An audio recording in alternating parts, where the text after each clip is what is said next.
Season ఎలా ఉంది big boss 9? ఇప్పటికైతే అదే చెప్తున్నానుగా, నేను ఈ లాస్ట్ 2 వీక్స్ కొంచెం బజ్ వచ్చింది. చూడాలి, అంటే అంత ఇంట్రెస్టింగ్ అయితే ఏం లేదు. అన్ని సీజన్స్ మాదిరిగా Bigg Boss Bigg Boss Bigg Boss అని అనుకుంటాం కదా మనం, అలా అయితే ఏం లేదు అనేది నా ఫీలింగ్. అంటే యావరేజ్ సీజన్ అంటారు. యావరేజ్ అయ్యా. మీ ఫేవరెట్ కంటెస్టెంట్ ఎవరు ఈ సీజన్? నాకు ఇమాన్యుయల్ బ్రో, ఆల్వేస్ ఇమాన్యుయల్. ఇప్పుడు ఎందుకు అంటే నేను చెప్తున్నానుగా, ఫస్ట్ 5 వీక్స్ ఇమాన్యుయల్ అనే పర్సన్ ఉన్నాడు కాబట్టి బిగ్ బాస్ చూడడం మొదలెట్టిన వాళ్ళు చాలా మంది ఉన్నారు. అందులో నేను బేసిక్గా అంత ఫాలో అయ్యామని కాదు, బట్ ఇమాన్యుయల్ తనూజ మధ్య కామెడీ, ఇమాన్యుయల్ అందరితో చేసే ఫన్ ఉంటుంది, పంచులు ఇట్లా సో చాలా ఉన్నాయి కదా. ఇంకా ఫైట్స్, కొన్ని సిల్లీ ఫైట్స్, కొన్ని అసలు సంబంధమే లేని మాటలు వదిలేయడాలు, ఇలా వాటన్నిటిని డే బై డే ఇంట్రెస్ట్ పెరిగింది, చూడాలి ఒకసారి అని. అక్కడ నుంచి కంటిన్యూగా చూడడం మొదలైంది. ఇమాన్యుయల్ ఫస్ట్ నుంచి బాగా చేశారు కానీ ఈ మధ్య చూస్తే గ్రాఫ్ తగ్గిపోతుంది. కళ్యాణ్ బాగా పెరిగింది కదా, ఏమనిపిస్తుంది? దీని గురించి నా ఒపీనియన్ ఏంటంటే బ్రో, ఒక పర్సన్ డే 1 నుంచి కష్టపడి 100 డే వరకు కష్టపడుతూనే ఉన్న పర్సన్ ఏదో ఒక రోజు అటు ఇటు అయిందని చెప్పి ఆ పర్సన్ గ్రాఫ్ పడిపోయింది అనేది not accepted. First thing, Kalyan graph పెరిగిందనో పెరగలేదని నేను మాట్లాడను.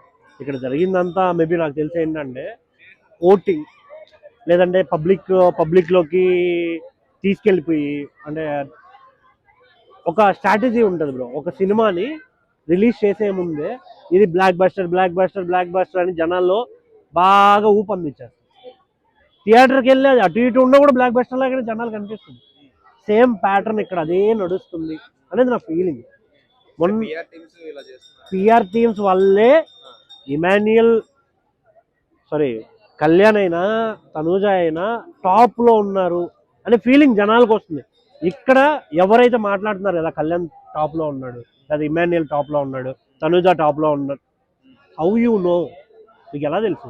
ఎలా అంటే ఎవడో చేసిన ఒక రీల్, లేదంటే ఫ్యాన్ పేజెస్ ఉంటాయి కదా, ఫ్యాన్ పేజెస్కి వచ్చే లైక్స్, ఆ కామెంట్స్లో వాళ్ళ పేర్లు టైప్ చేస్తారు కదా, వీటిని బట్టి టాప్లో ఉన్నాడు తోపు అనే ఫీలింగ్లో ఉంటారు జనాలు. ఇక్కడ అసలు జరిగేది ఏంటంటే అవన్నీ వాళ్ళ టీమ్స్ కష్టపడి పెట్టించేవే. ఫ్యాన్ పేజెస్ కావచ్చు, ఇవన్నీ ఓటింగ్ అంటారా. కళ్యాణ్కి ఓటింగ్ పడ్డానికి మెయిన్ రీజన్ ఏంటంటే నియర్లీ 8-9 టైమ్స్ నామినేషన్లో ఉండడమే, అంతకుమించి ఏమీ లేదు. ఇప్పుడు ఒక ఆడియన్ నేను నాకు ఓటేయాలి అని స్టార్ట్ చేసినప్పుడు అక్కడ నుంచే నొక్కుతూ కూర్చుంటాడు కదా. సో అలాగే పడ్డం మొదలయ్యాయి. ఇక్కడ ఇమాన్యుయల్ గ్రాఫ్ అనేది తగ్గడం పెరగడం అనేది పక్కన టాపిక్ వస్తే, ఇమాన్యుయల్ వచ్చిందే రెండు సార్లు నామినేషన్, చాలా పెద్ద మైనస్ బ్రో. ఇప్పుడు అంటే మైనస్ అని అంటే తన క్యారెక్టర్ అది, వాళ్ళు ఎవరికి పాయింట్స్ దొరకలేదు కదా బ్రో. ఒక పర్సన్ని ఒక రోజు దాచగలం, 2 రోజులు దాచగలం బ్రో. 10 రోజులు అంటే హాఫ్ ఆఫ్ ది సీజన్ దాచగలరా? ఎవరి క్యారెక్టర్నైనా ఎక్కడైనా లూజ్ టంగ్ ఎవరినైనా పొరపాటునైనా ఒక మాట అయినా అన్నాడు ఇమాన్యుయల్? లేదు బ్రో. కన్నింగ్ అది అదే చెప్తున్నానుగా, చేయించే విధానం అనేది ఒకటి ఉంటుంది కదా, దాంట్లో పోర్ట్రే చేస్తున్నారనమాట. అది పిఆర్ టీములు చేస్తుంది 100% కరెక్టే.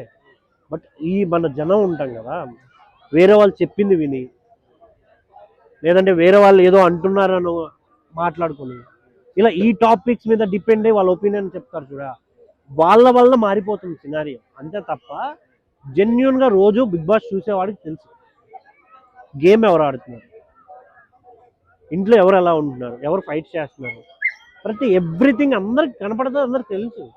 ఈ లాస్ట్ 2 వీక్స్ ఏంటంటే మన కళ్యాణ్ మీద సింపతి పెరిగింది. తను గేమ్ ఆడుతున్నాడు, కొడుతున్నాడు, తిడుతున్నాడు, ఇవన్నీ ఎవరు ఆలోచించట్లేదు. ఎన్ని గేమ్లు గెలిచారు? బికాస్ ఆఫ్ వీళ్ళు గేమ్ ఆడారు కదా, డెమాన్ పవన్ అండ్ కళ్యాణ్. ఆ పర్టికులర్ మూమెంట్లో కళ్యాణ్ కొన్ని చేశాడు, కొన్ని మాటలు మాట్లాడేది. అరే నువ్వు నన్ను నామినేట్ చేసినా ఏం చేసినా నువ్వు నా ఫ్రెండ్వి, సో నేను నీతో పోరాడాలనుకుంటున్నా, నీకు అవకాశం ఇవ్వాలనుకుంటున్నా అనే పాయింట్ ఒకటి చెప్పాడు. రెండోది తన టాస్క్ కంప్లీట్ అయిన తర్వాత వెళ్ళి ఫ్లాగ్ దగ్గర కూర్చుంటాడు. అంటే రెగ్యులర్గా ఫాలో అయ్యేవాడికి ఒక ఫీల్ వస్తుంది, బా ఎంత మంచోడరా వీడు అనే ఫీల్ వస్తుంది ఎవరికైనా. ఇప్పుడు డెమాన్ పవన్ అనే పర్సన్ రీతు వెనక పడకుండా ఉండుంటే డెఫినెట్గా అందరికి ఇదే ఫీలింగ్ పవన్ మీద కూడా ఉండేది. పర్సనల్గా ఆ మనిషి అంతే కదా, ఆ ఫీలింగ్ వాళ్ళకు కూడా ఉండేది. బట్ ఇక్కడ ఏదైతే జరుగుతుందో రీతు డెమాన్ పవన్ మధ్య ఈ ఫీలింగ్స్ని చూసే జనాలు ఏముందిరా రీతు వెనక పడతాడు, ఎందుకు సపోర్ట్ చేయాలి, లేకుంటే ఇంకేదో మాట్లాడతారు. అదే డెమాన్ పవన్ నార్మల్గా ఉంటే కళ్యాణ్ కన్నా చాలా గొప్ప క్యారెక్టర్, వేరే అన్ని బయటకు వచ్చేవేమో.